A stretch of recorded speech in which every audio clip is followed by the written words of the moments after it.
Hello, everyone. All right. One of these days, honestly, maybe even today, I am going to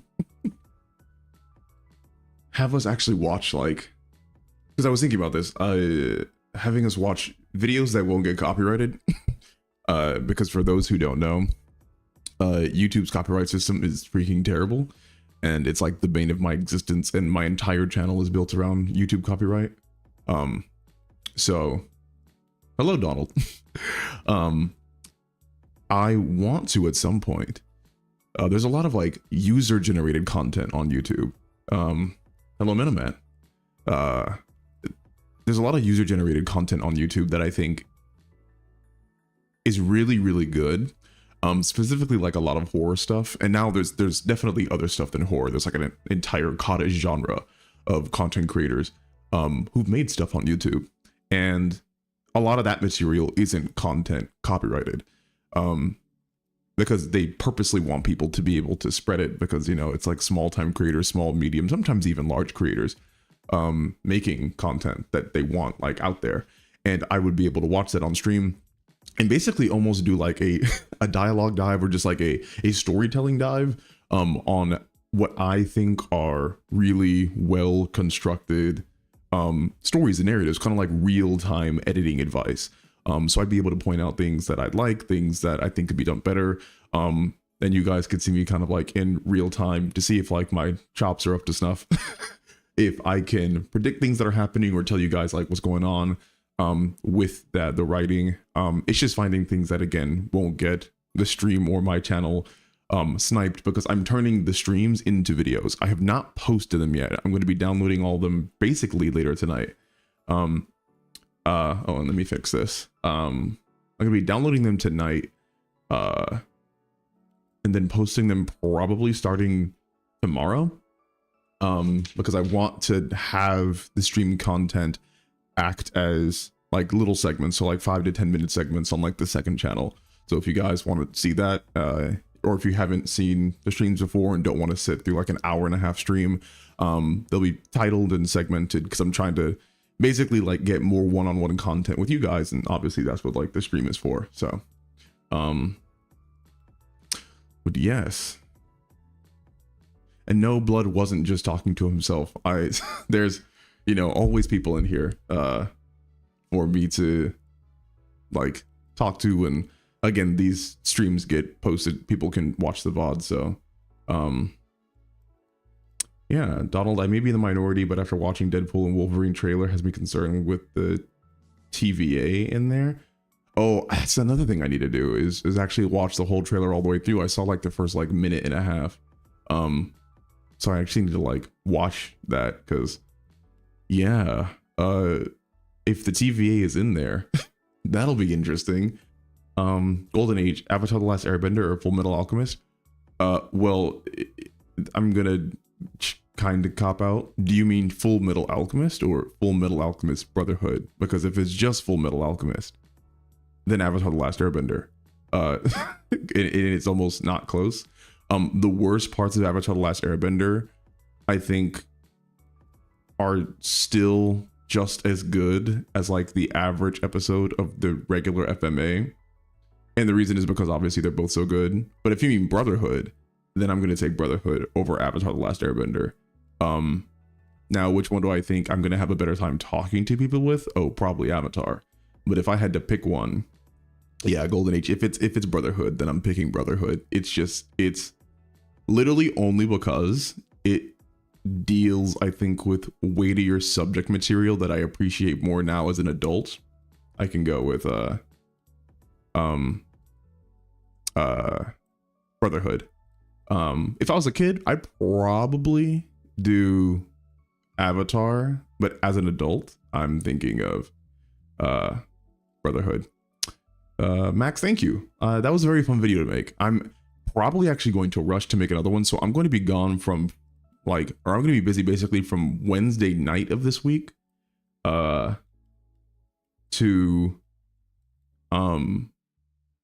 like Monday of next week. So I'm going to rush to make another video. It'll be pretty easy. It's actually going to be on Blue Eye Samurai.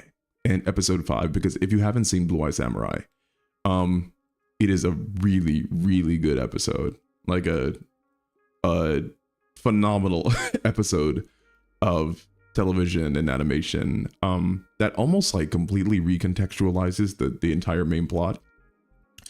And it does so with like so many moving pieces as far as like a narrative goes.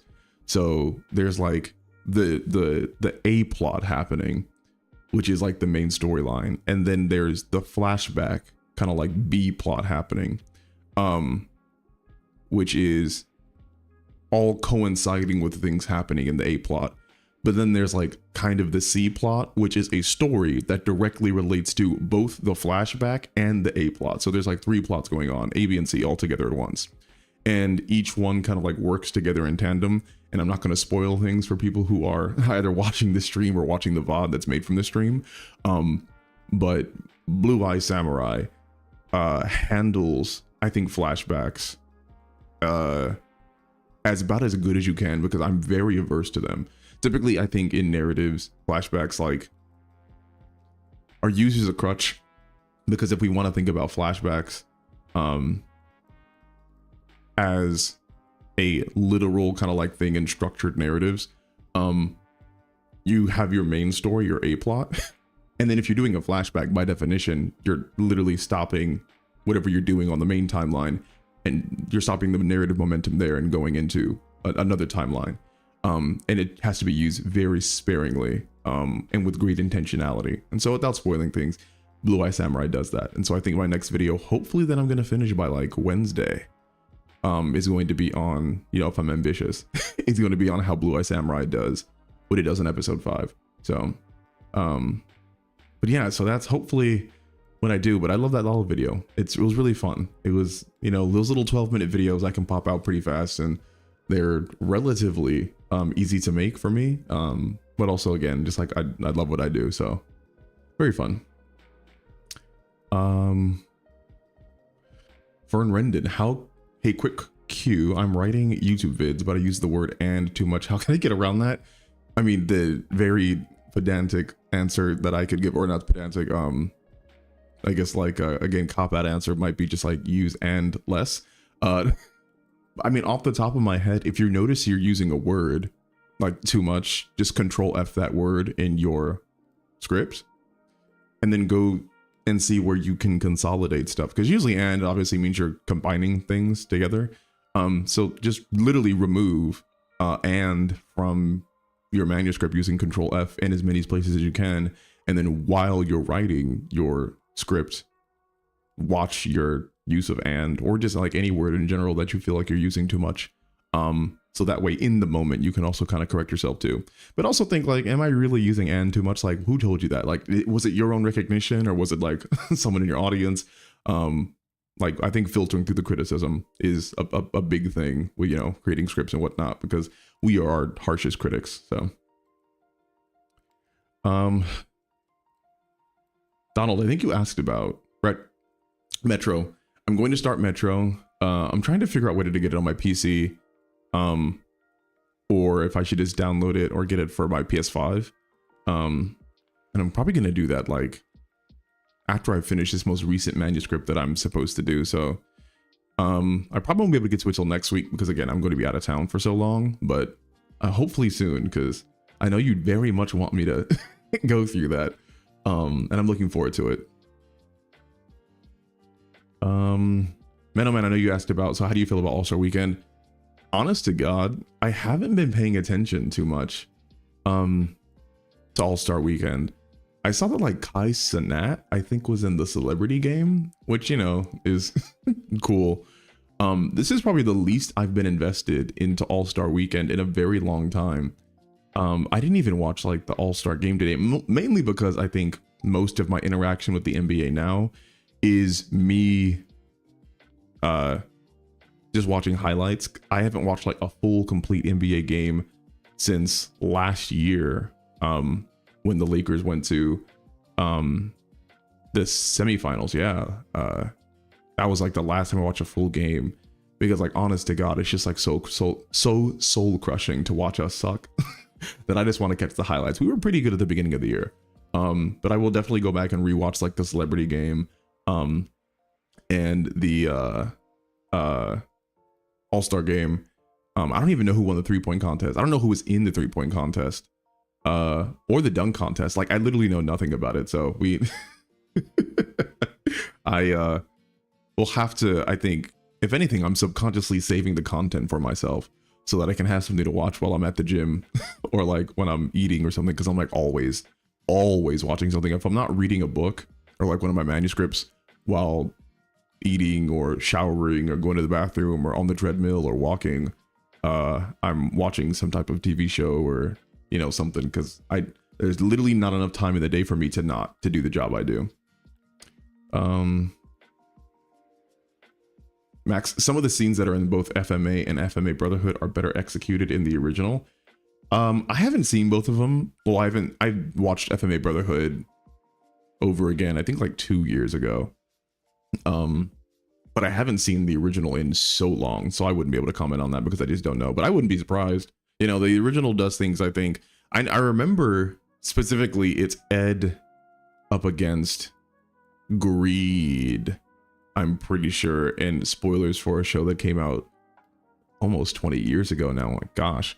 But when he kills Greed, I believe in the original, he like breaks down in tears because I think it's like the first person that Ed has ever killed. Where that, of course, I don't think happens in Full Metal Alchemist Brotherhood. And I think, again, the original had, I think, a much darker tone having to do with kind of like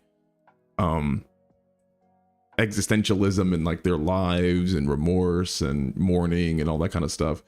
So there are definitely things that it does better than Brotherhood, but I think Brotherhood overall is one more true to the mangaka's kind of like idea of what the fiction could be, and overall just I think like a more complex, better constructed story.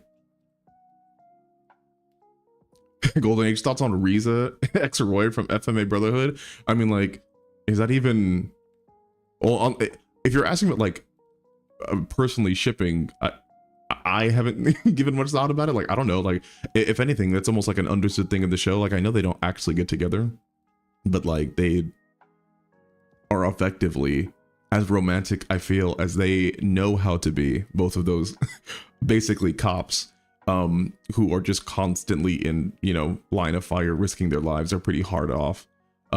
So they are as soft for each other romantically as I think that they know how to. But I mean, they're very cute together, I guess. Middleman, Naruto is really carrying its plot with flashbacks. Same thing with Arrow. Naruto 100%, yes. Arrow I haven't seen, but I've heard flashbacks are just so freaking hard to do correctly. They're just not easy. People think they are. People throw flashbacks into everything, but they're just not that easy. Tubi or Tuppy, how do you make a villain sympathetic but still a monster? From what I understand, it's to make their motivation understandable, but their actions are still bonkers and evil. Yeah, so I go over this, I think, a bit in my video on Thanos. I have a Thanos and Gamora dialogue dive, and I think I talked about this extensively with the video I did on Justice League. I think the video is literally called Justice League, or I think it's like the Snyder Cut saved Steppenwolf by doing the bare minimum. And Steppenwolf like will like without second thought annihilate, you know, hundreds of people, but I think he's understandable because like again he just wants to go home, right? So the idea behind making an understandable villain, because understandable and relatable are completely different things. A relatable villain is someone that you could be empathetic with, right? And you could put yourself in their shoes and understand why they're doing what they're doing because of the situation that they're in. And you're just like, oh yeah, if I was in their shoes and I had their background, then I could understand me doing that, right? You know, there's tons of like, I think some of the best villains are like I should say, like relatable villains. They're the ones with like the most nuance and gray, right? Killmonger is kind of like a modern day example of I think a lot of like rage within the African American community, where a lot of people be like, yeah, you know, like his dad was murdered and he was left alone, and you know, he has a bunch of racial rage, which really wasn't, because again, he just cared about destruction and killing people. And then there's the other side, which is like the sympathetic villain where they're understandable, right? So like, it's like, oh yeah, I would never be in a position to like do what they're doing, and what they're doing is obviously wrong, but I get why they're doing it in universe. It's like consistent. Hello, Stuart. Very nice to see you again. I'm sorry about your insomnia though. That's terrible. I've also had like bad stuff.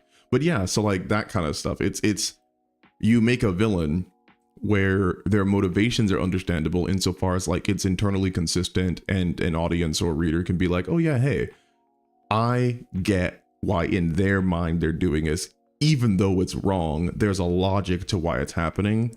Now that doesn't make them likable. Being likable, relatable, understandable are all different. But as long as they're internally consistent. Steppenwolf originally was not, I think, like understandable. Because like he said, like war was basically all he lived for. He just lived to conquer, but it's like, why? Like nobody just lives to conquer. That's not like an end goal for anybody.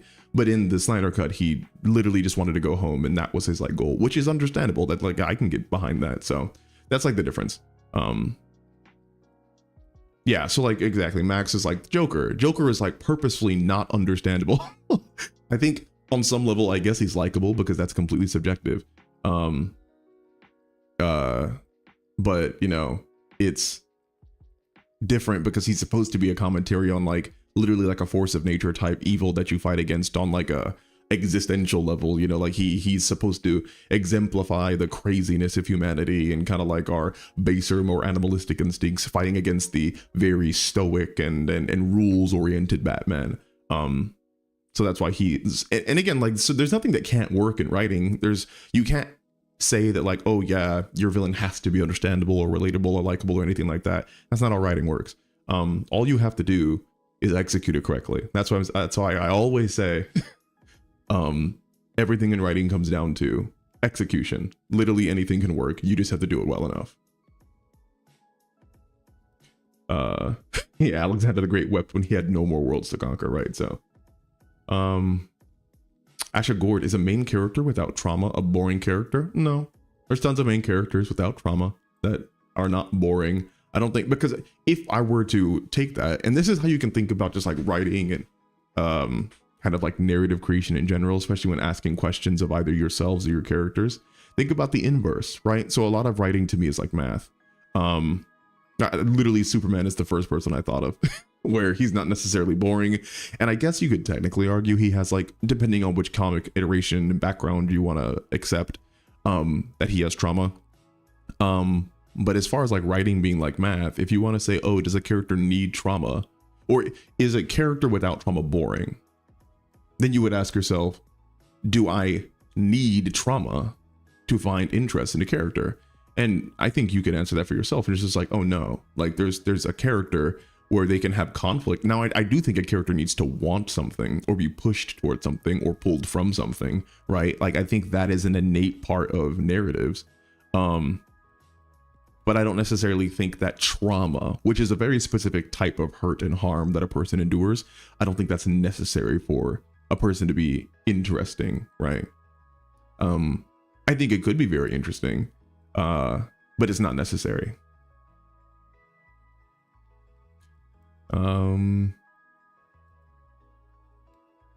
I have seen Hot Fuzz, Tom. I just haven't seen it in a very long time.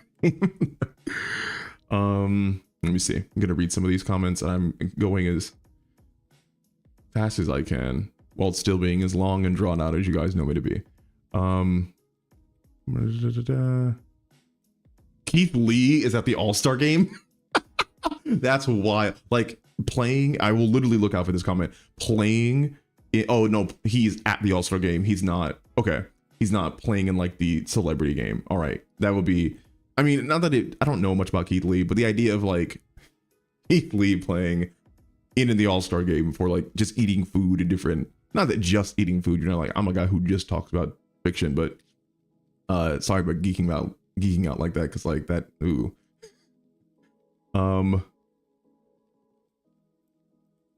Batala Des Eris, I'm writing a book. I was inspired by Avatar: The Last Airbender, but I'm afraid my inspiration in it might be too on the nose. any tips? I can't help you with that only because, like, again, I haven't read whatever you're writing. But again, I would, and I've said this, I think every single stream so far, because it's such a common question with like novice writers. No, he's playing. No, he's been making a bunch of TikToks about it in training. Okay, so Keith, and again, sorry to hop off the topic, but Keith Lee is like in the All-Star game, like the celebrity game. That's really funny. That's really funny. But anyway, if you are writing stuff that is similar to another like existing fiction, then what you need to do is look at it and just think to yourself, hey, am I inserting me into this work? Am I changing it based off of what I find interesting, like what I'm doing? Because as long as you're doing that, like, you don't have to worry about, like, you know, if you're again, like legal action or being sent like a cease and desist. Now, is that going to protect you from people, like, just in general, like fans of whatever previous existing work there is, accusing you of being too similar or plagiarism? What up, you know, if that happens, that happens. You can't control that. We cannot control how people react to our fiction, right? That's just like what being an artist is. But what you can do is control how your fiction represents, right? So if you're writing a book based off of Avatar: The Last Airbender and you're inspired by Avatar: The Last Airbender, then what you have to do is really look and say, like, am I paying homage to Avatar: The Last Airbender because it's my inspiration, or am I copying it, right? Like, do I have a little boy that's saving the world who's traveling around with 2 to 3 people who are around his age, and like a country is trying to take over the world because they like genocided a group of people, right? Like, there's a way to be respectful in inspiration and a way of copying. So that's what I would say. Like, if you are genuinely, and I know, again, we're all our greatest critics, but if you are genuinely like making your own story, then I don't think you have like too much to worry about. So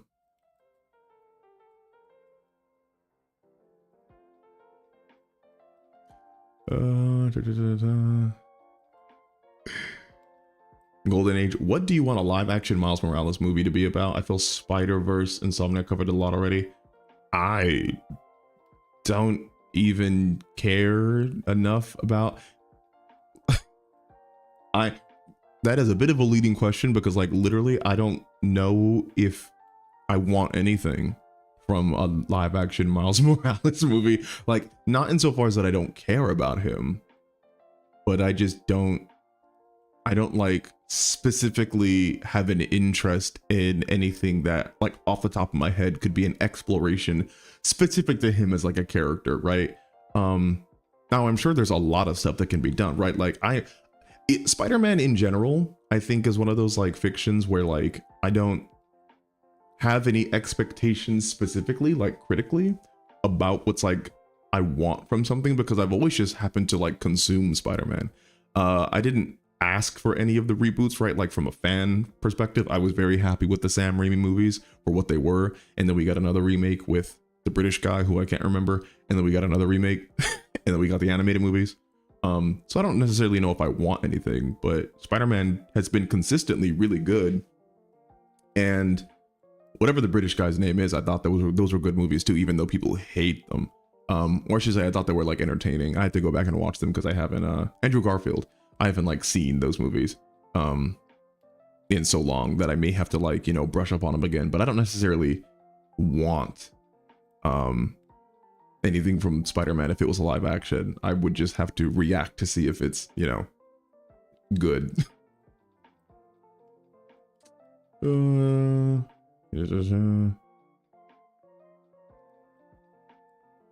48, how would you fix 7Ds? I have no idea what that is. Sorry. Cromface, is there anything that you or the community can do to help with the algorithmic shadow banning you've experienced, which has led to substantially lower view count? That's heartbreaking as a fan. I do not know. I mean, I don't even know if it's shadow banning. I mean, like, if you want to call it that, that's fine.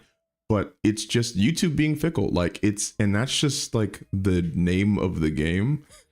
Sadly enough, like, I am at a spot right now where I am financially stable, and I expect to be that way for, you know, I'm big enough that even as bad as I'm performing, I'm still like okay and will be okay, it seems.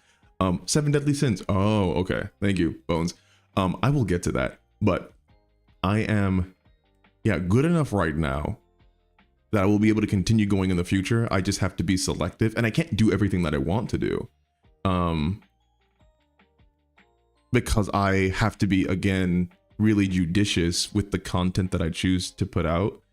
But at the same time, I'm not going to be so like big-headed that I think I'm being like targeted or anything. But the thing with YouTube is that so much of it is outside of your control, right? So I wish I could, I mean, I honestly might show you guys, but my analytics are very interesting as far as the recommendations, right? So I was getting between 2019 and 2021, 2022-ish, I was getting significantly recommended when uploading videos, right? And so that's where like the biggest YouTube traffic comes from, because you have your own YouTube videos that get sent out to your subscribers, and then you have YouTube peddling videos to people who don't know you, and that's how you grow a bigger audience. Since like the middle of 2020, because it's 20, is it 2024? I don't even know anymore. Is it 2024? It's just so hard to keep track. It is 2024 because the election's this year. Is since like the middle of 2022, my recommendations to people outside of my community have gone way down. And again, I can't control that. I don't think there's anything people can do to control that. Yeah, time flies when you're having fun. It's a YouTube thing, right? Like, I think you guys think about it like this.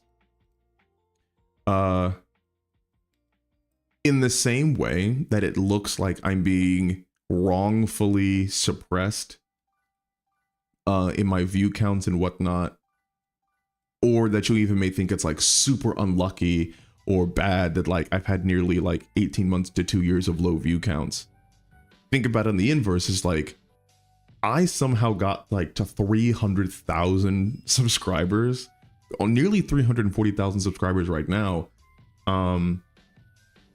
in like 4 or 5 years, well 6 years now, which is like crazy. And I had like 100,000 subscribers after like 2 years, right? So like the algorithm was very, very good to me, and now it's just being very, very good to other people.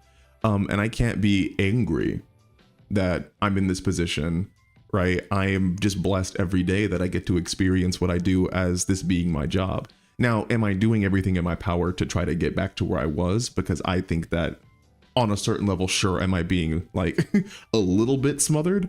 Yeah, like people aren't getting my videos. Like there was a guy who posted today, who literally said, "Oh, I love your videos. I love listening to you, but this is the first time I've seen you on camera. You know, I really like seeing you on camera," which is insane to me, because I've been posting myself on camera on my main channel for almost a whole like 8 months, 8, 9, maybe longer, which means that person hasn't seen one of my videos. A person apparently who loves my channel, they haven't seen my video, any videos of mine, in like 8 or 9 months, and they're subscribed to me. So I know that of the 300 some odd thousand subscribers that I have, they're not being given to that many people, nor am I being recommended. And recommended videos are like the main way of, again, growing your channel. My watch time is incredible. Like you guys, I will always say, are like really, really good to me as far as watch time, because I have like an average watch time across all my videos of close to like 9 minutes. The average watch time on YouTube, I think it's like 4 minutes or something. Like, and that's the way that YouTube actually recommends videos. It's by watch time, because basically their idea on the metric, and I promise I will actually start reading comments again, but I've been waiting to talk about this, so I'm going to talk about this. The metric on YouTube is that the more you are on YouTube, the better. So we're going to recommend the videos that keep you on YouTube for the longest. And the videos that lead you to watch other videos, we're going to keep you for the longest, right? So typically it is not the quality of the content you make. They don't care about that from like an algorithmic perspective. They care about how much content you put out and how long people are watching that content. Now, generally, quality is going to make how long people watch go up, but that isn't always true. All YouTube cares about for recommendations is how many videos you put out, because that makes the money. Every time you put a video makes the money, and how long people are staying on YouTube, because the more people are on YouTube, the more ads they see and the less time they're on a competing website. And for like my credit and to your guys' credit, you guys just blow a lot of other channels out the water. Like, again, I'm nearly at 9 minutes for like my average watch time. And that's like crazy. Cause like every like second is like fought for. So you would think having that large watch time, I'd get recommended a ton, but that's just not how the algorithm works. Sometimes you just don't get recommended, and sometimes you do, right? I put out a video on how to make villain entrances. The first like 3 weeks, that video got no views whatsoever. I think it got like 15,000 views in 3 weeks.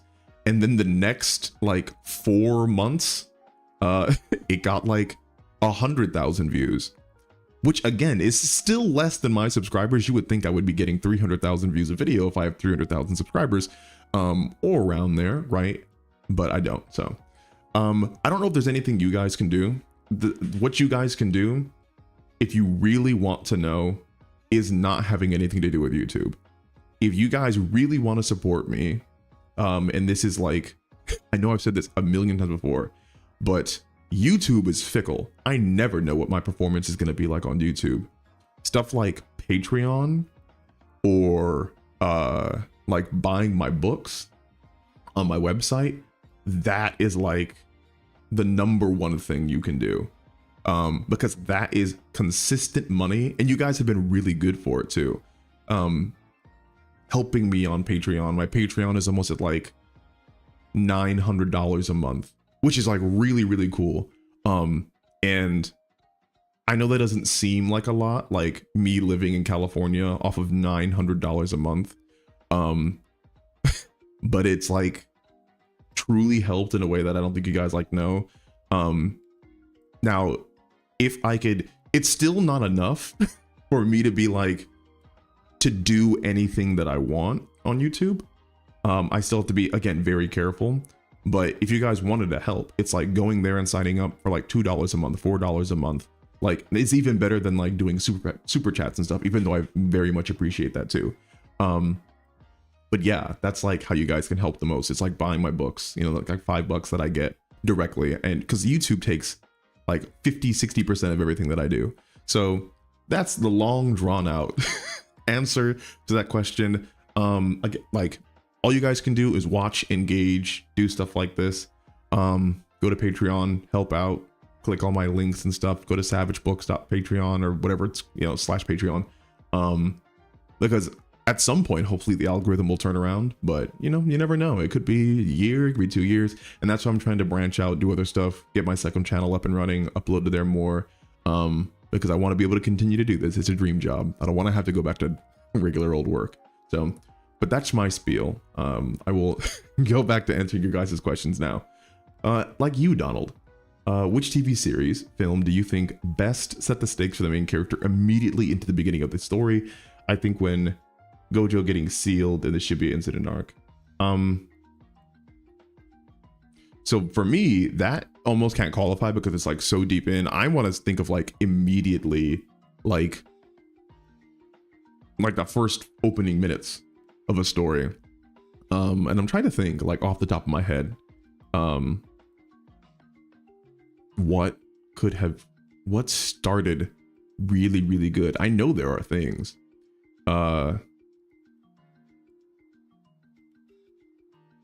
gosh, I'll have to get back to you on that because like, I guess honestly, like the very first thing that comes to my head is God of War. The one that came out in 2018. I haven't seen The Revenant, but that may be a good one. because God of War starts off with that amazing fight with Baldur. So that's like super cool. And you know, you're fighting a god. So like, I don't know what like higher stakes there could be.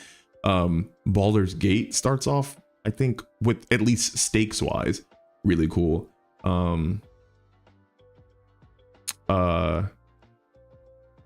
Derek Rawlings Atlantis. See, if you mean like the deleted scenes beginning, maybe, but I can't remember how the original. Oh, no. You're correct. Yeah, that's it was with Atlantis. Atlantis being destroyed. So yeah, so that's very good. Yeah, but I would have to like think, because there's probably like an objective answer that can come to mind that like sets the stakes for like the main characters. You know, Black Panther 2, I think, for what it was cordoned off to, you know, because of obviously the death of Chadwick Boseman had a really good start. Ooh, yeah, so Ragnarok. I mean, personally, I think, okay, this is going to go into like some pretty niche, high level writing stuff, but I think that the only reason I would still say 2018's God of War. So Max asked, do you think Ragnarok improved the stakes with the Thor fight, or did 2018 do it better? I think 2018 did it better only because 2018 was such a huge moment for not even just like God of War, but just like gaming in general, where we took Kratos, who was this legendarily angry, hyper violent like man, and 2018 showed us him starting off the story as a dad in a way that we were never able to really see him with Calliope before, and him showing this incredible amount of restraint with Baldur, and previously even before that with training Atreus. And I think the reason the stakes were so high there is because we were starting off with a completely new narrative. We didn't know anything about the world, about Kratos' hurt, his pain with Freya. Oh, I'm sorry, not with Freya, with Laufey, all that kind of stuff. And because of that newness, having Kratos then immediately go into fighting Baldur like a god would fight a god, and then knowing that like, oh yeah, we gotta go pay proper respects to like my dead wife and your dead mom, was really, really cool. Now that this is to say that the fight with Thor is still really freaking awesome, because like that's when you get Odin and Thor coming in, and you know, like the whole thing with the revenge and all that, it's still really good. But I would say 2018 is still better only because we didn't know what to expect with 2018, and it was such a departure from everything that we had seen with Kratos before in God of War 3 and then Ascension and all that, that I think it really packed a punch in and changed our perspective of the type of conflict that he could be involved in and the way his reactions to that conflict could present. So again, a long drawn out answer, but that's the kind of like my thought process with all that. Okay, so much more comments that I have to get through.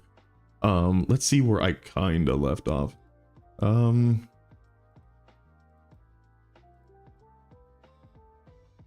JW, dude, I almost did a backflip when I saw you made a video on Lalo Salamanca. Gotta be my favorite villain of all time. He's really, really good. He's a phenomenal, like I said in that video, I have been watching Breaking Bad content. I'm just gonna have to break down and rewatch the series for like a fourth time. I've been watching Breaking Bad and Better Call Saul content nonstop for like the last 2 weeks. I'm like, I gotta make a video on this guy. He's just so freaking good. And again, it was a joy to make, and it was really fast and fun, and hopefully I can get to this Blue Eye Samurai video really fast as well. Tubby, how do you execute the villains that do evil just because correctly? I mean, you like, to me, like Palpatine is all around on the surface anyway. Yeah. You have to frame them as being the embodiments of evil, like non-negotiable, understandable evil. Almost like the natural force of evil in the world. And I think have your characters recognize the power and the temptation of how that kind of like evil interacts with the world, right? So personally, I think Palpatine is a cool villain because he's far more evil than Darth Vader could ever be. And he represents like abject evil, right? Like completely going over to the dark side. If the movie was about like trying to understand him and whatnot, no, that'd be lame. Because like then it would, I don't know, he would just be like any other evil villain that like is bland and blank. But I think villains like that, their best representation is how they affect everything else, right? So like Sauron in The Ring, it wasn't about knowing him. It was like, look how his evilness affects all these other characters and the consequences that it has. Same with like Aku. Like, you know, we didn't freaking like want to like Aku in First Samurai Jack, but it was all about how Jack had to fight against all of the terrible things that Aku's evil wrought. And I think that's the way to make those kind of villains interesting. It's, you know, the Night King. We didn't have to like know the Night King or like love the Night King in Game of Thrones, but we saw all the terrible things that his evil was bringing. So I think that's probably one of the better ways to even go about like executing a villain like that well, is investigating the interaction with how their evilness, whether like philosophical or real, affects everything else and affects the characters that you care about, and how they have to like react to it. Donald, in the topic of Kratos, you reminded me of Christopher Judge who plays Kratos 2018 God of War Onward. Well, thank you. Christopher Judge has a far better voice than I do. As good as people tell me my voice is, hearing him, and I will do my best impression. I am. Yes, Max, that is a great line. Hearing him, one of my favorite videos of all time is hearing him at the Game Awards. And it was him and, oh my gosh, it's Sonny Lujic, I think is his name, Atreus, his actor. And they're on stage and they're presenting an award. And of course, this is all complete fan service, but it's like the best type of fan service. And Sonny has the card, and he's still so like tiny and adorable before he got, you know, like actually adult Atreus. Yes, exactly, you know it. And Sonny is pausing, you know, and the award for whatever it goes to. Then he pauses, and then he pauses. And my favorite Chris Judge line, he looks down and he just says, "Read it, boy." And the crowd goes wild. It's like, I literally will just like tell myself there will be instances when I'm like trying to get through a manuscript or doing something, and in my head, to like spur myself on, I will literally say, "Read it, boy." And it gets me to do it every time. So it is so great, and everyone's like riles up. So yes, the man's voice makes me want to do push-ups. When I will hear Kratos in game, and I will literally think like his voice is fictional. Like Kratos' voice is so deep and gravelly that it makes him just sound like he's better than everybody else. Like he sounds like a god. Like if you made dadhood into being a god, he's the god of dad. That's what like Kratos is. And the voice work that Chris Judge does is just like absolutely magical. So yeah. That's I will take that compliment very well. Thank you, Donald. Favorite actor by Jabberwocky? I don't know. That's really hard. That's really hard. I might have to go. This is gonna sound super weird. I might have to go Meryl Streep. I don't know. That's very difficult. Oh, I don't know. That is very, very hard, and I would have to think on that because I've seen a lot of movies and I have a lot of opinions on movies. Now, like, and it's different. It's because like there's my favorite like roles. There's like who I think is like the most skilled actor, maybe. Yeah, I don't know. It's gonna be that's a tough one to kind of like think about. Let me see. I'm just gonna have to start like reading these comments at like random because I'm not keeping them straight.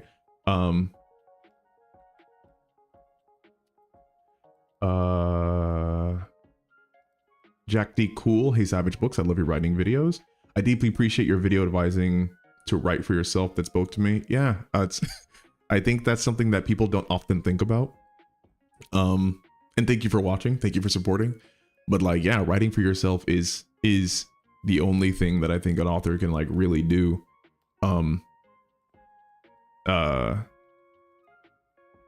Because once you start writing for other people, I think your art suffers. And when your art suffers and you don't have like the passion for it, I truly, really, and this may be a hot take, I don't think a writer can write their best work if they don't have a passion for it. And I don't think you can have a passion writing for other people and not yourself. I think you, by definition, passion comes from within. You can write simultaneously, like have passion for yourself and others, but I don't think you can exclusively write for other people without it degrading the art. And this is why I don't think that a lot of video games are made with passion, and therefore they don't become successful. And that's a whole other topic, but yeah. Write for yourself, guys. If you're writing, always be like at least having fun writing. Fixing 7 deadly sins. So this is going to be, I think, maybe something that you're not going to like hearing, Bones 48. But I remember watching 7 Deadly Sins, and I'm honestly even confused about this myself. I watched the final 2 seasons of 7 Deadly Sins on a flight because I downloaded them. And this was years ago. I think it was like 2-3 years ago. And I remember thinking, wow, this isn't necessarily even good anime, but this was just fun. Like, it was just like really fun to watch. However, after I watched it, there was like all of these like videos that I would see of the ending of the anime involving like Zeldris and stuff. And it was like stuff I had never seen before. And people talking about like another alternate ending, maybe. So I don't know if I just saw either not the end or like maybe the last season, or maybe it was like an alternate season. But I legitimately don't know if I have even seen the end of 7 Deadly Sins. I never made a video on it. It started out really, really good. And then for me, it kind of lost the promise of the, I think, more, I don't want to say cerebral anime, but like the serious anime, and became a lot more tropey, you know? But it was still super good. In the same way that I think like Blue Exorcist, which I still need to watch, I believe the 2nd season, is the best mid anime ever. Like, it's just so tropey and cliche, but I still love it. So I don't even know if I can give a commentary on like how I would fix 7 Deadly Sins, nor do I even think I could talk about that briefly in like an 1.5-hour stream. But I still need to figure out if I even watched the right thing, because I may not have. So have you read about the pirate Black Bart Roberts? I'm honestly shocked no one's made a film about his origins. I have not, but that does sound very interesting. I love pirate stuff. I did a lot of research for pirates for my Pirates of the Caribbean video a few years back. But I have not heard about him. So, and some of the pirates are just like crazy. Like, people have no idea like how like piracy, and the people who actually were at the top of piracy, they sound like something out of like Greek epics. Like they're it is crazy, but I'm sure there's like really really wild stuff going on there.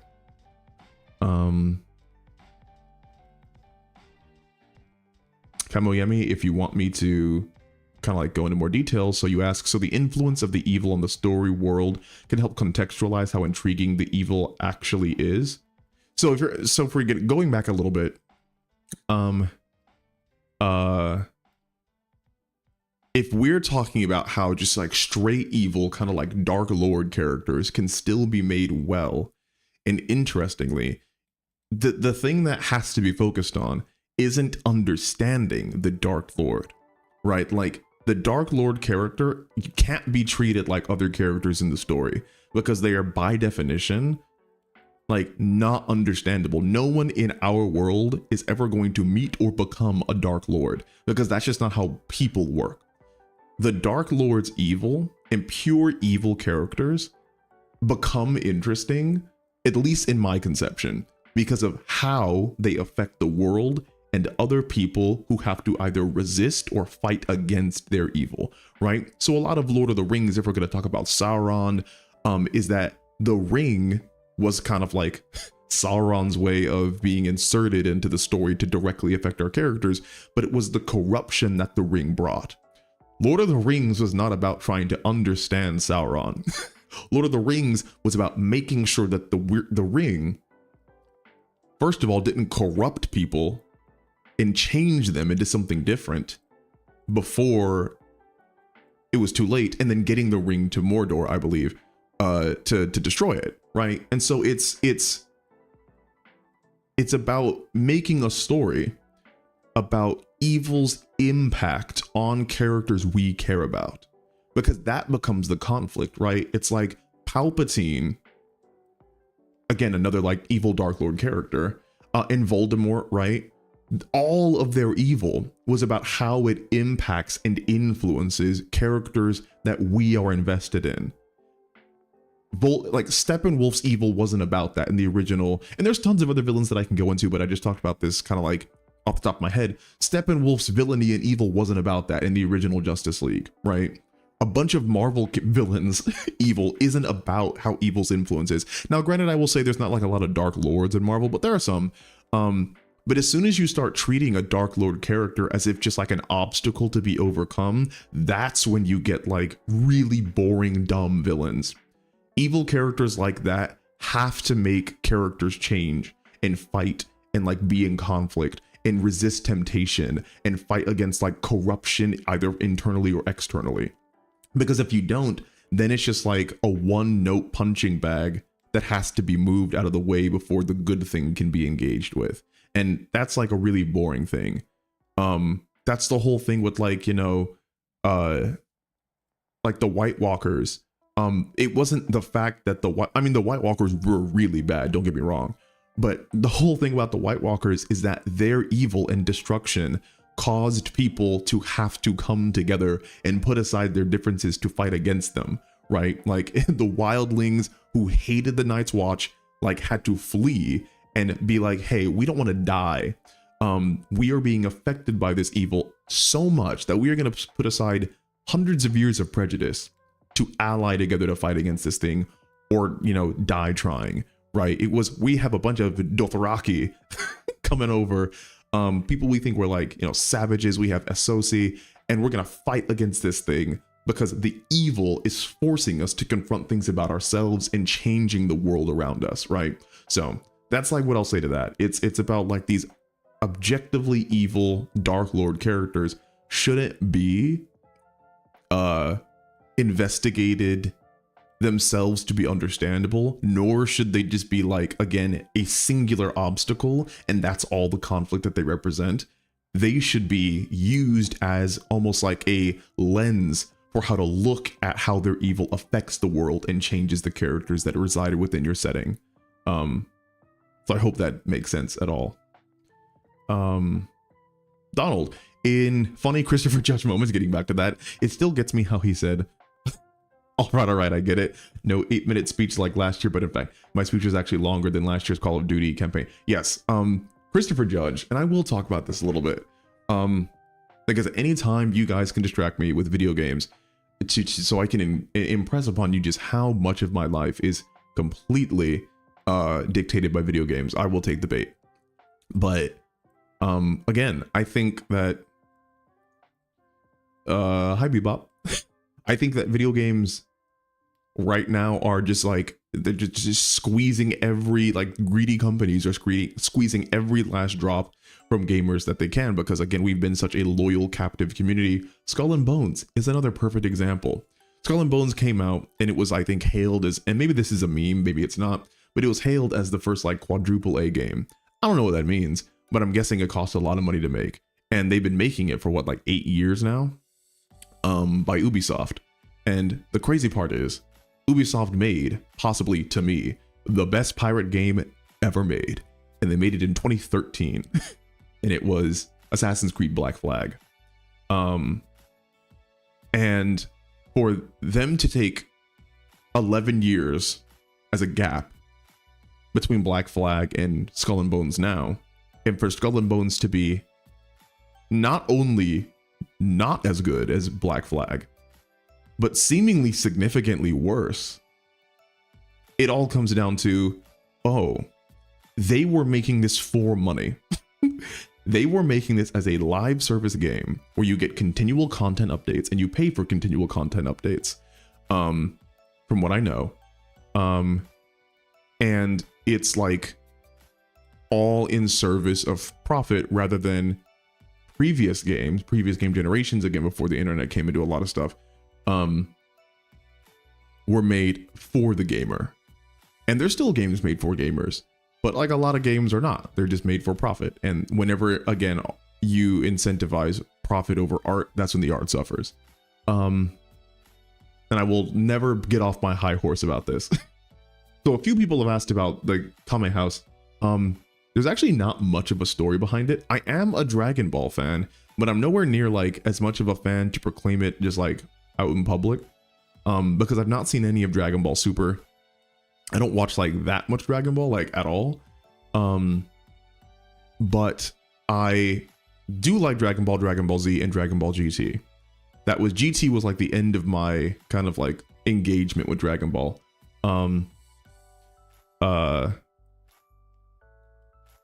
And that's because I'm old now. But I know there's like so much more. And then the video games like Tenkaichi, Budokai, all that kind of stuff. But I just saw, I believe in Texas, and I was just going through Baybrook Mall with my cousin, and I just saw like the Kame House as art, and I've always loved, so my favorite art style, and I've told this to a few people, if I were to ever get a tattoo, it wouldn't just be a tattoo, it'd be a sleeve of tattoos.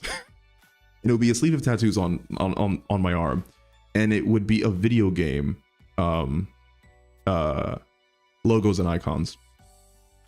But it would be video game logos and icons insofar that a person would not be able to tell that they're video games if they didn't know, right? So like I'm thinking like the Assassin's Creed A, right? The Skyrim dragon.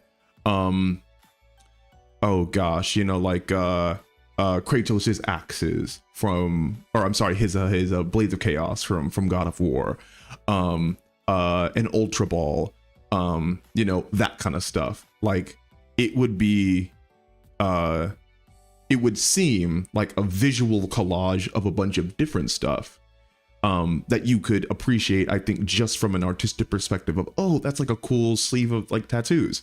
But if you actually know what they are, it would be like, oh, you're a gamer. And these are like all representations of iconography that you would be able to then be like, oh, I understand what you like. In the same way, I'm really into, if we all donate money toward the tattoo, would you do it later? Not now, but maybe.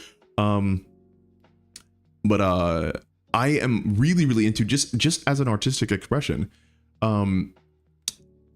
into like that kind of thing, but just in general, right? So even behind me, you guys can see, obviously that's Joker, but like, it's not, you know, I think it doesn't say like Batman, like the Joker, like the evilest villain in Gotham. No, it's just art. It's just art of the Joker. Right above that is, you know, like right there, that's from The Witcher. And someone who didn't know was from The Witcher wouldn't know it's from The Witcher. I'm really into that type of art. So the Kame House looks, from just an outside view, there's like a really cool piece of art. You know, it's beautiful. It's just like a house on a little island with a cloud flying through it. And I really jive. I really vibe with that kind of art. Because I think it works on a visual level, but also is able, if you know more, and if you've like put in the work to, I think, be a part of that fandom, it then is able to speak to you. So you get the recognition for the person as well. There's no problem, I think, with people who like art that can only be understood by people within a fandom. But I think I appreciate the art that can walk both paths, right? So that's why I have the Kame House. Like, for people who have been wondering, that's why I have it. I just think it's really beautiful, and it also I think just works with like kind of the setup I have. So yeah. Donald, thank you for the $5. Do you remember Bakugan? Yes, I do. An anime series where magnetic marbles fight each other. Childhood classic. Yes, it was.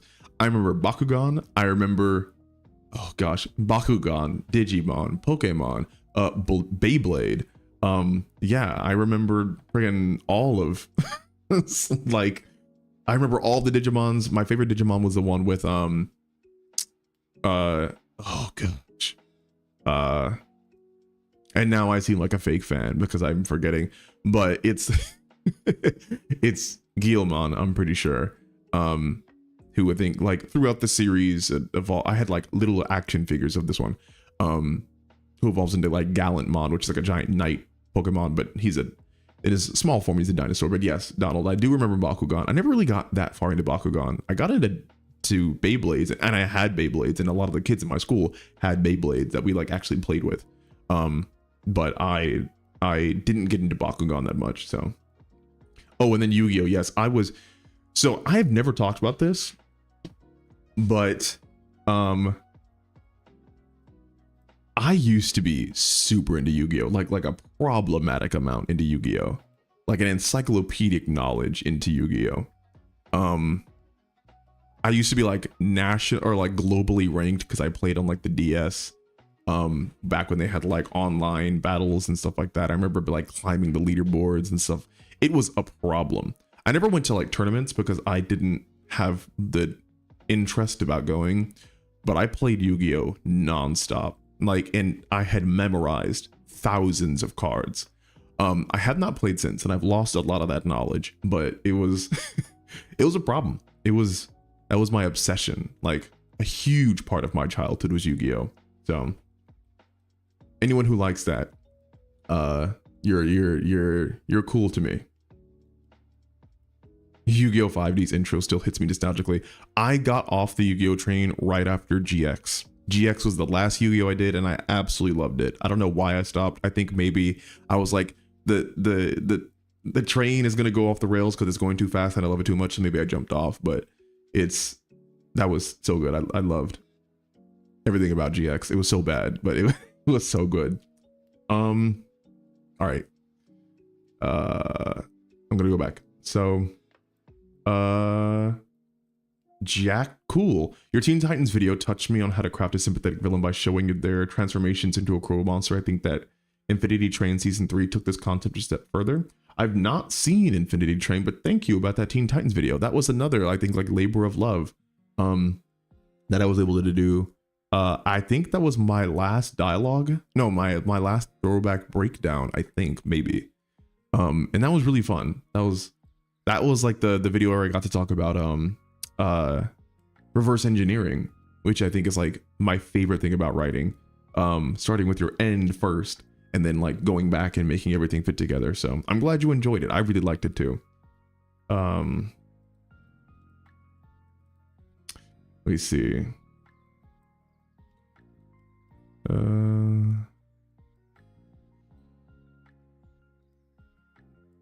Doomed Noir, Mr. Savage, do you have, yeah, it's always funny when people call me that. Do you perhaps partake in the bizarre adventure of JoJo? No, I have not. I have not seen that. Not because I'm not interested, simply because it's so weird and I've never heard it. Has it stopped? Has it not been a thing? I have been told about JoJo literally since I was in college. So like 10 years? And I know I definitely need to watch it. But I know it's just incredibly strange, but you know, that hasn't stopped me before. So yes. Let me see.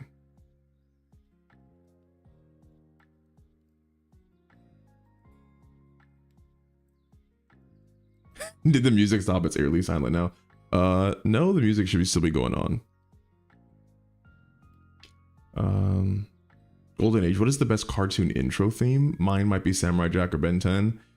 Oh gosh. Cartoon intro theme. That is very hard. I know JoJo does have multiple stories, like a lot of stories, like multiple generational timelines, I'm pretty sure.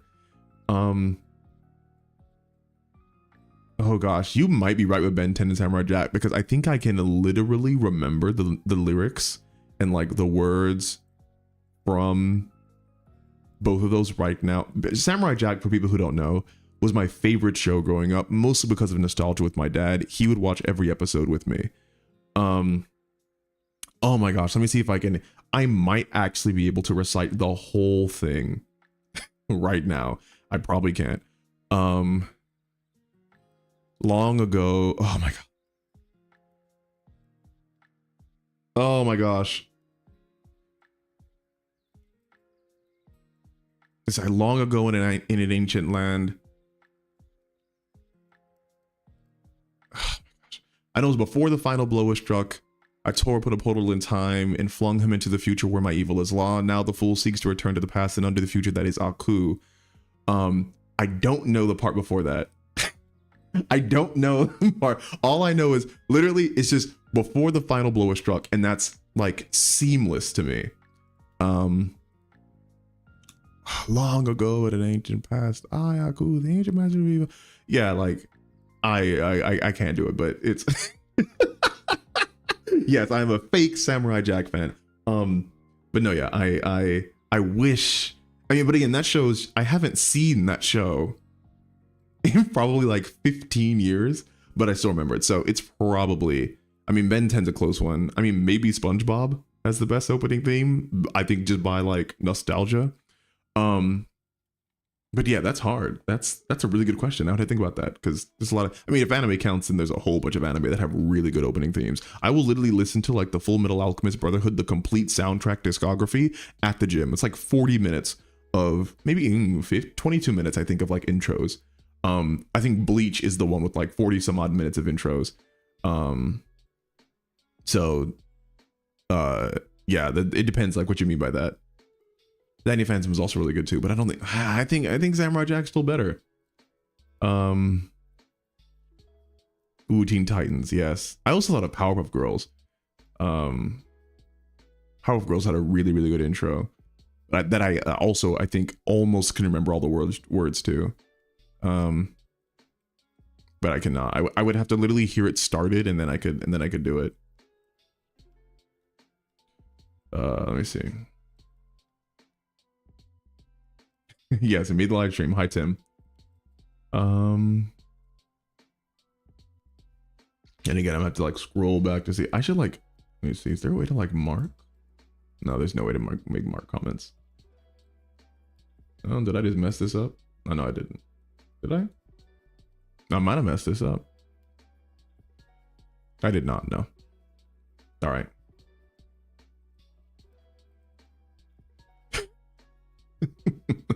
Bones48, are you a Black Mirror fan? If so, any standout episodes? Also something I've not talked about a lot. I am guilty of, at one point, proclaiming Black Mirror to be my favorite show of all time. Above Game of Thrones. When Game of Thrones started descending, I said Black Mirror is my favorite show of all time. Which is crazy, I know. My favorite I mean, there's a lot of Black Mirror episodes that I could talk about, but my favorite Black Mirror episode is a romance. it's the I believe it's called The Complete History of You, and I believe it's in either season 1 or season 2, and it is about people who have implants in their eyes and they could replay stuff from their memory. And there's a guy who believes or becomes suspicious that his wife is cheating on him. And she's like, no, I'm not. And because of these implants, he's able to like replay things in his mind over and over again. And he's just like consumed with this jealousy of this other guy who thinks that his wife is sleeping with. And it's like a 40 some odd minute episode, I think 40 or 50 minute episode. And I just really, really vibe with it. It was, I'm not going to spoil too much for you, but the guy and the entire episode just goes down this crazy rabbit hole of his relationship with this woman and what he does. And Black Mirror is just so dark. And of course, it's all about like, not necessarily a cautionary tale about technology, but like, you know, technology gone wrong as far as its use. And I really liked it. Doom Noir, Black Mirror kind of fell off after Bandersnatch. It did a little bit. It did. I'm not going to deny that Black Mirror has also had a degraded, like, has degraded in quality. But it is, to me, still worthwhile to watch. Some episodes are much better than others, but it's still, like, I think a worthwhile show. And definitely up there as far as like the shows that I would rate on a scale of like 1 to 10. Donald, Genndy Tartakovsky's work is my childhood. Me too. Have you seen Primal, especially with the zombie Argentinosaur chasing Fang and Spear? I have seen the first like 2 or 3 episodes of Primal. I need to watch I Love You. Yes, Bebop. I literally love the show You. So yes, I've seen that show. But yeah, I've seen Primal, but only like the first few episodes, and I definitely need to continue watching it because it was good, and I have a lot of faith in Genndy. I've only ever done one video on Genndy Tartakovsky, Tartakovsky, and it was the video I did on Star Wars, the Clone Wars, his series. I believe it was the 2003 series. And I just did that like on a whim. I watched that whole series again on YouTube, and I was like, I need to make a video about this to justify me taking so much time to watch it. And that video ended up blowing up. I think it got like 800,000 views, which is great for me. But I love Genndy Tartakovsky, you know, like, gosh, it's just like everything he does, I think was really, really, really cool. So yeah, we are very much alike in that. He's a goat. Thank you, Valeria. Good night to you too. Yes, Bebo, I do love you too. Bebop. Let me see. Any other questions that I've missed? Let me see.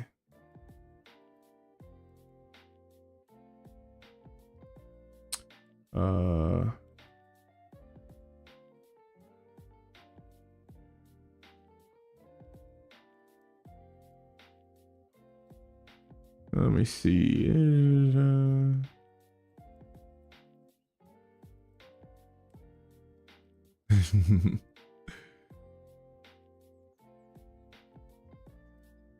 I think I actually got most of these, so.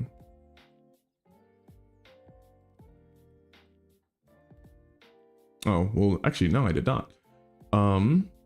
Tabi, you asked, how does the structure of storytelling differ in films versus TV shows, if at all? I mean, it depends how long the TV series is, right? So structure and pacing all have to come down to how much time you have to work with, right? I mean, honestly, and it's the same thing for like written work too. A really good writer can make people pay attention far longer than a bad writer. Right, so like a really good writer can get away with writing a 500-page book, but a really bad writer maybe able to get away with like a 5-page book. So that factors into it. But the difference between storytelling for TV versus films is that like if you have 9 hours of TV to tell a story, because you have 9 episodes that are like an hour each, that's a lot different than having 2 hours to tell a story in a movie, right? So you have to consider like the pacing, like how much can I do? How ambitious can I be? How much stuff do I like have to foreshadow or include or explain or anything like that? So yeah, that's like, I think the main difference. Of course, there's like a lot more considerations to go into it, but the biggest difference is like the time frame that you said, that you have to like consider when making those two. Who's your favorite Disney princess? Kida, Princess Kida. I know some people don't consider her a princess because she doesn't sing, and I think that's like maybe a prerequisite for a princess.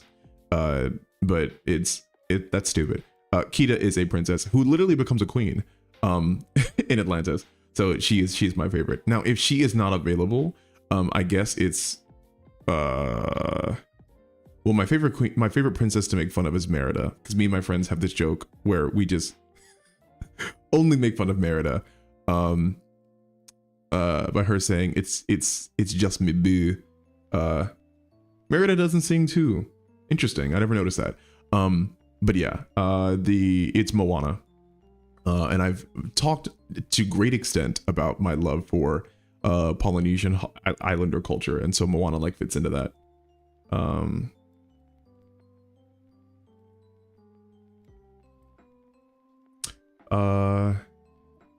MX Wizard 2001, you said you made a Better Call Saul video that nobody watched. Read the writing. Why do you think Breaking Bad is so much more liked than Saul?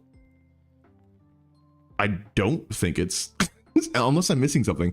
I don't think Breaking Bad is like so much more liked than Better Call Saul. People say Better Call Saul is like possibly better than Breaking Bad. Now if you mean like Saul Goodman, then I guess that's like a different, and you can correct me. But yeah, people like genuinely think that Better Call Saul is like phenomenal. I've never heard people talk about like bad about Better Call Saul.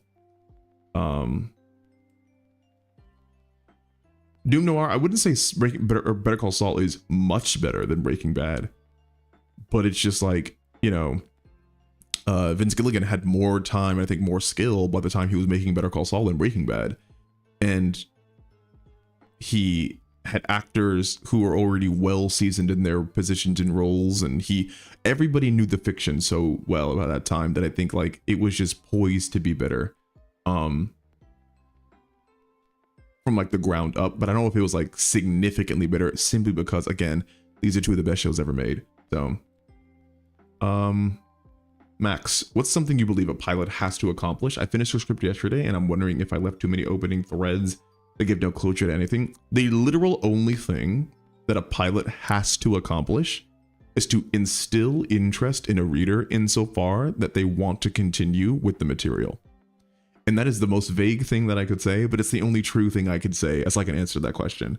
A pilot doesn't have to do anything aside from engage someone enough that they say, I want to know what happens next. That means you either have to instill a sense of mystery that they want answered.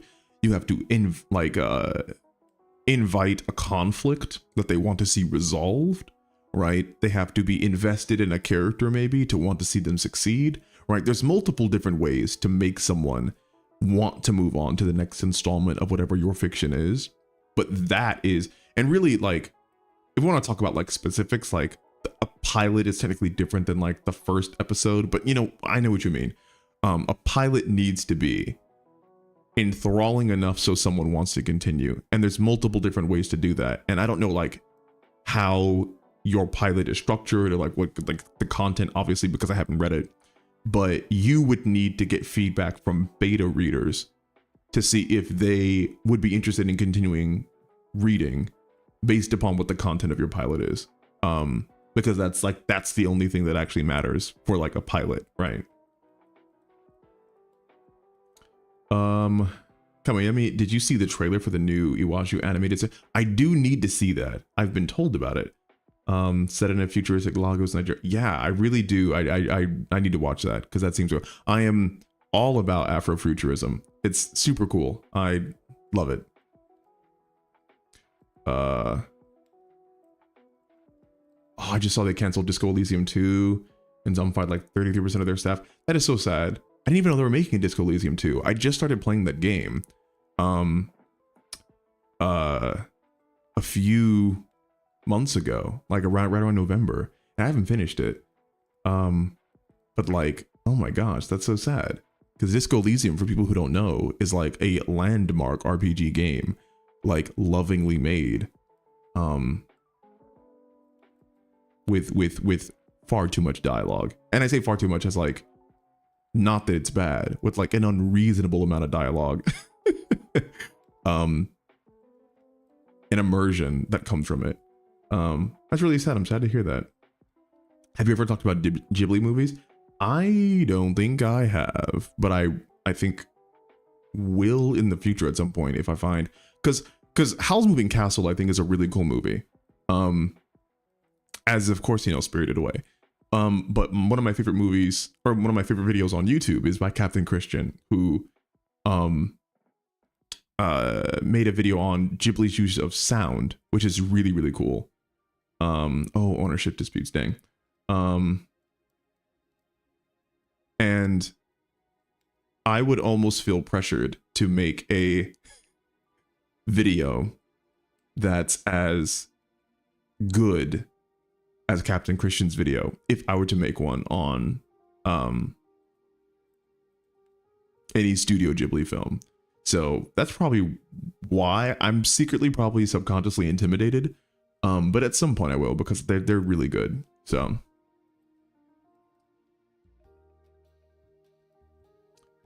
Juan de Dios Reyes, you said you think nihilism is interesting. Have you watched Justice League Crisis on Two Words? No, I've not, but that's another good recommendation. I literally should probably just start copy pasting these comments down on like a folder and keeping them as things to watch, because people keep like telling me to watch things and I need to. Because I'm getting a lot of really good recommendations. I've been watching a lot of them over the past week. Howl's really interesting. Oh, for Studio Ghibli? Yeah. Yeah. I need to rewatch more of them. Because, you know, it's Studio Ghibli. It's like one of the most famous ones. Which live action media would you like to see in animation? That's a really good question. I mean, obviously, The Boys has translated phenomenally to animation, as we've seen. So that was like almost like my first thought right there. I have watched Jujutsu Kaisen, but just not all of it. But live action that I want to see is animation. Oh gosh, I was gonna say Star Wars, but we have gotten Star Wars. We got Star Wars as animation. It was great. I made a video on it. I want to see Fast and Furious. I want to see Fast and Furious animated. That's it. It's that's the only answer that could be. It's already live action anime. They might as well just go the extra step and make it animated. That'd be really freaking cool, right? Like I could only imagine how cool Fast and, could you like it would just work so perfectly as animation, because then they could actually finally go to space. Maybe they did go to space. And I haven't seen any Fast and Furious movies since either 7 or 8. I honestly probably should watch Fast 10 because I did hear it was good.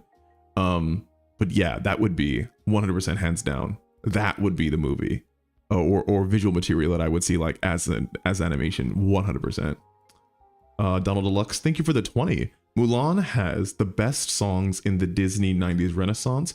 I'll Make a Man Out of You and after Home with Fighting For, when she and everyone else sees the generals, Shen's dad, army defeated, gives me chills every time.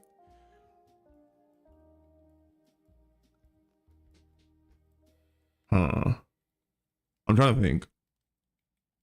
I don't know what movies are or are not part of the Disney Renaissance. Let me see.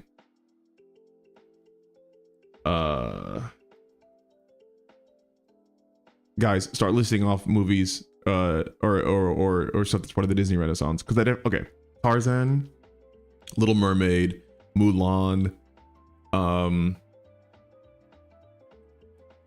Hunchback, I believe was late 90s.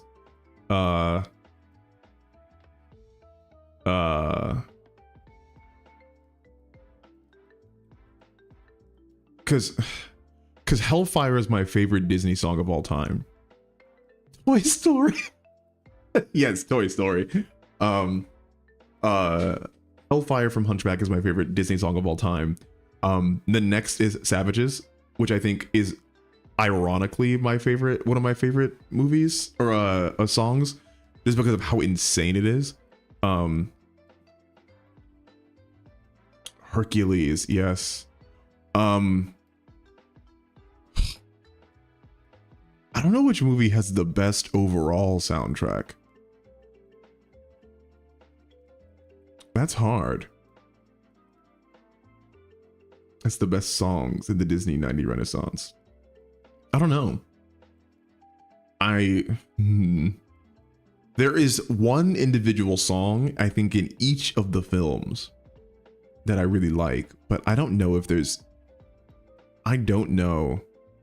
Tarzan doesn't have, I don't, and this is gonna sound crazy, I'm not like against Phil Collins or anything, but it's like not,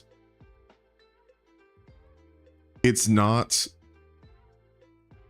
at the same level of what I get from like when I listen to other Disney songs, even though Phil Collins is phenomenal.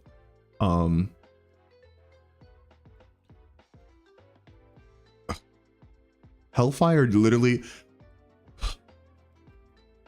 it might just have to be Hunchback. It might have to be Hunchback.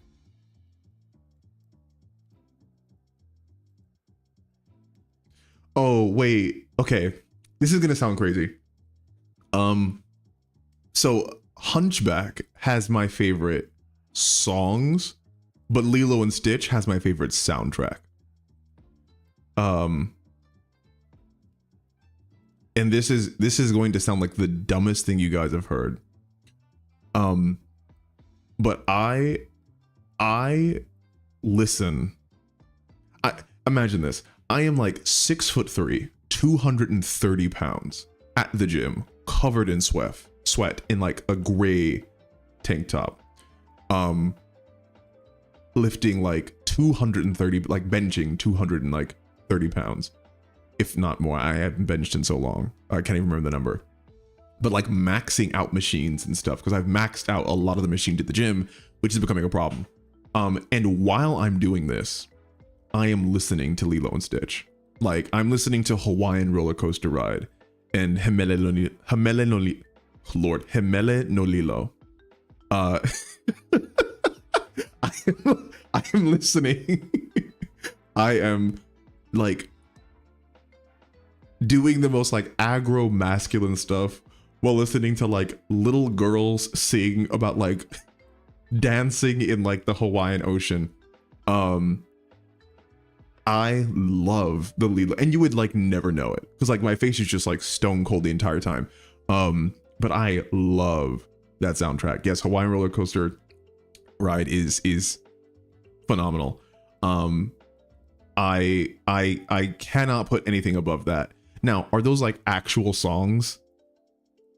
Like they're songs, but they're not like songs. And obviously I don't even know if Lilo and Stitch is like from the Renaissance technically.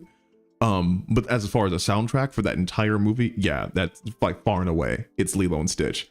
And then I'll go and say it's Hunchback. Ohana means family, and family means nobody gets left behind. Yes, exactly. I am terrified of what this live action Lilo and Stitch is going to be like. Because again, that movie is so near and dear to my heart, and I watched it again as an adult, and I'm like, dang, this movie is dark. Like Stitch was supposed to be like a weapon of war, completely soulless sociopath that just like can kill anything. And you know, they got their freaking parents are dead. Lilo and her sister's working a horrible job to try to save them from having Lilo get taken away by public services. It's a lot, but yes, I will leave it there because again, as you guys have so often heard me say, my stomach is rumbling because I need to eat. But as always, it was fun. I'll see you guys on Tuesday. Make sure to go watch the new video. And thanks for showing up. I will, there's something else I was gonna say, but I can't remember, so bye-bye. Enjoy your sleep.